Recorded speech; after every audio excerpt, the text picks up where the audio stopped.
کیا آپ جانتے ہیں ایک اچھے انسان کی کون سی خوبیاں ہوتی ہیں؟ اچھے انسان کے اندر خوبیاں تو درجہ بدرجہ بہت زیادہ ہوں گی، لیکن میرے خیال میں جو ایک خوبی ہے وہ بہت ضروری ہونی چاہیے۔ وہ یہ ہے کہ اچھا انسان وہ انسان ہوتا ہے جس کے پاس آپ بیٹھیں، جس کے پاس آپ رکیں، جس کے پاس آپ اگر غریب ہیں، اگر آپ کے پاس دولت نہیں ہے، اگر آپ کے پاس اولاد نہیں ہے، اگر آپ کے پاس گھر نہیں ہے،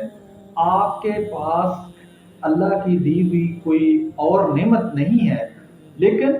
وہاں پر بیٹھ کر آپ کو اپنا آپ چھوٹا محسوس کریں۔ بڑا شخص، اچھا شخص وہ ہوتا ہے جس کے پاس اللہ کی تمام نعمتیں تو ہوتی ہیں، لیکن جب آپ اس کے پاس بیٹھتے ہیں، بے شک آپ کے پاس دولت ہو، دولت نہ ہو، بے شک آپ کے پاس اولاد ہو یا نہ ہو، بے شک آپ کے پاس بیٹیاں ہوں، بے شک آپ کے پاس بیٹے ہوں، بے شک آپ کے پاس آپ کی اولاد